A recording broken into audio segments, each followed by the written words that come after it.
네, 어제 국내 코로나19 확진자 2,885명 발생했습니다. 역대 두 번째 규모의 많은 숫자가 나온 겁니다.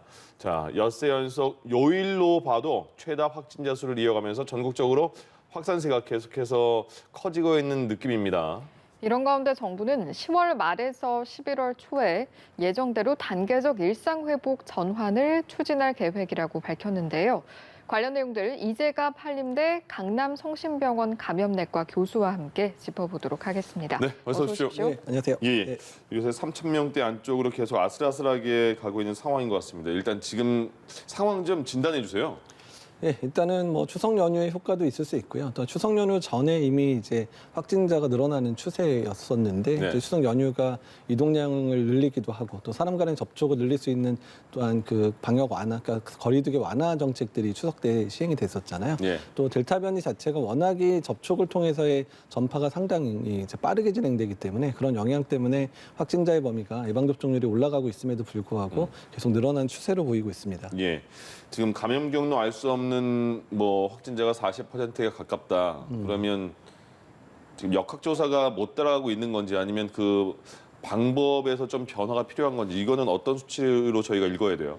예, 일단은 이제 역학조사의 인력은 제한돼 있는데 네. 확진자의 숫자는 이제 2,000명을 넘어 거의 3,000명이 육박을 하는 상황이 되다 보니까 네. 역학조사 자체가 지금 확진자를 추적하는 것 자체에 이제 버거운 상황이 이제 되고 있거든요. 예. 그러니까 이제 방법은 두 가지죠. 일단 역학조사 인력을 빨리 늘리고 교육을 시켜가지고 해결하는 방법. 네. 또한 그러기 전까지는 상황이 안 되니까 효율적인 방법들을 이제 동원할 수밖에 없는 상황이기 때문에 예. 일단 우선순위를 결정해서 이제 역학조사를 할 수밖에 없는 상황이 된 상황입니다. 그래서 집단 발병 중심이라든지 또한 미접종자 중심의 역학조사를 이제 하다가 인원이 확충되면 다시금 원래대로 역학조사를 이제 더 늘려가는 방식으로 갈 수밖에 없는 상황이라서 역학조사 인력들의 좀 피로도가 엄청나게 올라가고 있는 상황이라 그런 부분들에 대한 대책도 같이 필요합니다. 네. 또 추석 연휴를 전후해서 외국인 확진자도 크게 늘었다고 하는데 역시나 좀 이동, 접촉 이런 부분들이 많아졌기 때문일까요? 예, 그렇습니다. 일단은 이제 외국인들 같은 경우에는 이제 본인 고국의 음식이나 이런 것들을 맛볼 수 있는 지역이 한정돼 있거든요. 그러니까 뭐 안산 지역이라든지 뭐 대림동 같은 지역 같은 데 가지 않으면 못 하다 보니까 오히려 이제 추석 연휴가 되면 그런 지역에 더 많은 분들이 모이게 됩니다. 그래서 네. 오히려 외국인들 간의 접촉이 훨씬 더 이제 추석 연휴 가운데서 늘어날 수밖에 없는 상황이 되고요. 이제 예. 그런 부분들이 외국인에서의 그런 발병이 늘어나는 그런 영향으로 이제 볼 수 있을 거 생각이 됩니다. 예. 외국인 접종에 대한 부분, 사실 정부에서 이제 노력을 하고 있는 부분들이 있고 또 미등록 외국인 접종도 일체 불이익 없게 하겠다 이렇게 네. 했음에도 불구하고 접종률이 그렇게 막 쉬 오르는 것 같진 않거든요. 왜 그럴까요? 그러니까 사실 지금 이제 국내 이제 외국인 노동자들이 다양한 국가에서 들어와 있고요. 그래서 뭐 질병관리청 차원에서는 여러 국가의 언어를 통해서 홍보를 하고 있기는 하지만 일단은 언론을 통한 접촉이 상당히 어려운 측면들이 있고요. 그다음에 또 이제 회사나 이런 곳에서도 직원들이 이제 밖으로 이동하다가 또 이제 확진이 되게 되면 회사 자체에 큰 영향이 되니까 외출을 거의 뭐 안 시키는 상황이다 보니까 또 백신 접종 장소까지 가는 거에도 상당히 좀 문제가 되기도 하거든요.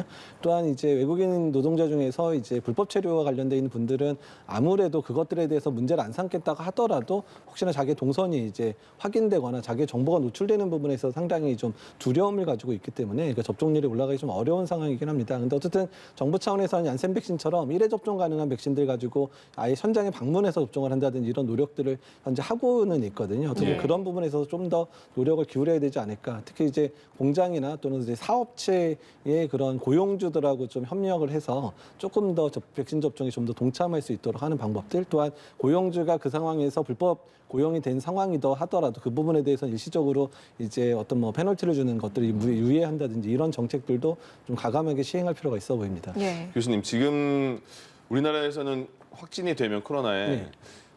거의 다 이제 생활치료센터나 그 관리하는 곳에 들어가야 되는 거죠. 네, 그렇습니다. 아직도 이제 일부 경기도에서 이제 단기 치료센터라든지 이런 것들 마련했거나 또는 재택치료에 대한 부분들을 시범 사업을 하긴 했었지만 예. 현재 전국적으로 확대되지는 않고요. 이제 지난주에 전국으로 확대하겠다는 발표가 있고 서울도 서울시 같은 경우도 이제 TF를 구성해서 본격적으로 재택치료를 이제 시작을 하고 있는 상황이기는 한데요. 예. 일단 지금 현재 백신 접종자들이 늘어나고 있는 상황이기 때문에 이제 돌파 감염 감염자의 경우 중증으로 이완하는 경우가 이제 많이 줄어들었기 때문에 이제 그런 분들 대상 그리고 젊고 건강한 사람들 대상으로는 재택 치료를 확대하는 것이 현재 늘어나고 있는 특히 단계적 일상 회복과 연관돼서 확진자의 범위는 계속 늘어날 가능성이 높거든요. 예. 이제 그런 상황에서는 일단 전원 이제 시설 격리를 하는 부분들은 이제 조금씩 완화시켜서 재택 치료를 활성화를 해야지 지금 앞으로의 상황들을 감당할 수 있는 그런 의료 체계를 만들 수 있다고 생각을 하고 있습니다. 아, 확진자가 늘어가는데 그만큼 백신 접종이 완료가 돼야지 재택 치료가 가능한 상황이 되는 건가요, 그럼? 예, 그렇게 될 가능성이 높은 게, 그러니까 예. 이제 돌파 감염된 분들은 중증으로 일환될 가능성이 훨씬 더 떨어지기 때문에 네. 집에서 치료받더라도 크게 위험하지 않는 그런 상황들이니까 예. 이제 그런 부분도 고려해야 되고, 그다음에 지금 현재 주로 델타 변이 이후에 이제 20에서 50대 이제 감염자들도 이제 백신 접종 안 했던 분들은 되게 중증으로 진행되는 사람들이 많았거든요. 네. 근데 이제 이분들이 접종을 지금 1회라도 접종했거나 접종 완료자들이 늘어나고 있는 상황이기 때문에 이제 지금 같은 상황에서 이제 뭐 거리두기를 완화하는 측면들이 또 백신 접종자 위주로 계속 완화가 될 거 아니에요. 그러면 돌파 감염 사례는 훨씬 더 늘어날 수 있거든요. 이제 그런 부분들까지 감안한다 그러면 확진자가 늘어나긴 하더라도 중증으로 진행될 확진자는 확실히 줄어들 가능성이 높으니까 재택 치료를 훨씬 더 활성화하는 게 앞으로의 단계적인 일상 회복에 있어서 가장 주된 그런 의료 체계 정비의 부분이라고 생각을 하고 있습니다. 예. 알겠습니다. 거리두기 조정안 발표 이제 다음 주부터 적용이 네. 될 것이 금요일에 발표가 네. 될 텐데 어떨까요? 현행 단계 한 달 정도 더 연장될지 어떻게 바라보십니까? 예, 일단은 이제 아마 2주 단위가 될지 4주 단위가 될지는 아마 지자체하고 그다음에 오늘 이제 생활방역위원회 저녁에 열리거든요. 그런 데서 한번 논의가 될 것 같고요. 그러니까 지금보다 이제 수준을 완화하기에는 너무 확진자 규모가 급격히 늘어났고 의료 체계 특히 수도권에서의 병상 활용의 문제들이 조금씩 보이고 있기 때문에 쉽지는 않을 것 같습니다. 그렇지만 단계적 일상 회복의 로드맵들이 발표되지는 않았지만 어쨌든 10월 이후 또는 11월 이후에 시행될 예정이라 그러면 일단 점진적인 변화들은 아마 이번에도 이제 신호를 줄 가능성이 높거든요. 그래서 예. 아마 백신 접종 완료자 중심으로 아주 일시적, 아주 뭐 조금이라도 완화의 측면들을 이제 뭐 제시를 하거나 아니면 잠시 보류하고 2주 이후에 유행 상황이 안정화되면 다시금 이제 그런 것들을 뭐 확대한다든지 이런 식으로 결정될 가능성이 상당히 높다고 예상을 하고 있습니다. 예. 사실 단계적 일상 회복에 대한 기대감 그리고 그동안 했던 거리두기에 대한 피로감 이런 것들은 많이 누적이 된 것 같고 그렇다면 단계적 일상 회복으로 가기 위해서 가장 중요한 부분이 있다면 어떤 것들이 있을까요? 일단 이제 두 가지 측면을 좀 먼저 말씀드리고 싶은데 일단 의료 체계가 정비가 돼야 되는 측면들. 그러니까 이제 단계적 일상 회복이라고 하면 이제 접촉의 빈도가 늘어날 수밖에 없거든요. 백신 완료자 중심으로 한다 그래도 그럼 확진자의 범위는 늘어날 수밖에 없습니다. 그래서 계속 말씀드린 대로 확진자 숫자가 늘어나더라도 의료 체계가 감당 가능한 수준의 정비를 해놔야지 되는데요. 특히 중등도 환자의 입원 병상이라는 중증 환자 입원 병상의 확충도 필요할 수 있고요. 또한 생활치료센터 대신에 이제 재택치료가 안전하다는 부분들, 또한 여러 가지 고위험군에 대한 항체 치료제나 이런 부분들을 아주 적극적으로 투여하는 그런 방법들도 가만히 돼야 이제 의료 체계 정비가 될 수 있고요. 예. 두 번째는 이제 국민의 공감대의 측면들이 중요합니다. 그러니까 아직까지 우리나라가 지역사회 유행을 막기 위해서 대부분 시설 격리를 하고 있었지만 이제 집에서도 이제 코로나 환자가 치료받을 수 있다라는 그 부분에 대해서 국민들이 공감하고 받아들여야지 이 제도가 원활하게 정착할 수 있거든요. 그래서 예. 국민들이 이해할 수 있는 그런 의료 체계 정비 상황들 또 우리가 코로나19를 앞으로 어떤 상황으로 대처해야 되는지에 대해서 국민들에게 이제 소상하게 설명하고 앞으로 어떤 방향으로 진행될지에 대해서 로드맵을 보여줘서 국민들도 마음의 준비를 할 수 있는 시간을 주는 게 상당히 중요할 것 같습니다. 예. 앞서 이제 언급을 했던 재택치료 확대 이런 부분도 그 일환이 될 수 있겠네요. 네, 그렇습니다. 국민 피로감도 그렇지만 특히 자영업자들 피해가 굉장히 심각하지 않습니까?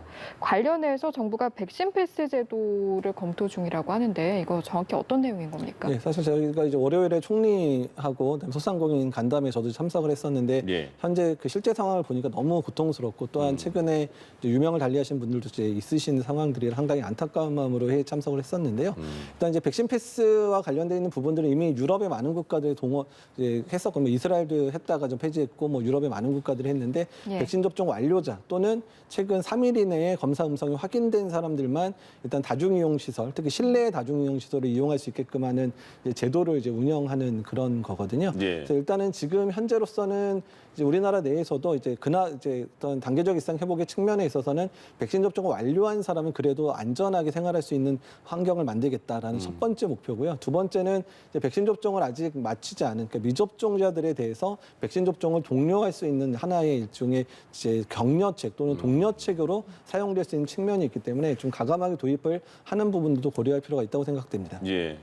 그러면 그게 도입이 되면 영업 시간도 자연히 늘어나는 겁니까? 아니면 그 제한된 시간 안에 그렇게 활용을 하는 겁니까? 일단 이제 유행 상황에 따라 조정이 될 수도 있긴 하지만 일단 예. 백신 접종 완료자에 대해서는 다중이용 시설의 영업 시간을 이제 뭐 그 영업 시간이 원하는 그 업장이 원하는 시간 내에서는 언제든 이제 활용 가능하게 이용 가능하게 할 가능성이 높거든요. 예. 그러니까 일부 시간은 이제 단계적으로 늘어나긴 하겠지만 뭐 자정까지 영업을 확대한다든지 또 일부 업종에 대해서는 24시간 뭐 확대도 할 수 있는데 다만 그 이용은 이제 백신 패스를 소지한 사람만 가능하게 하는 형태로 이제 진행이 될 가능성이 상당히 높다고 생각을 하고 있습니다. 예.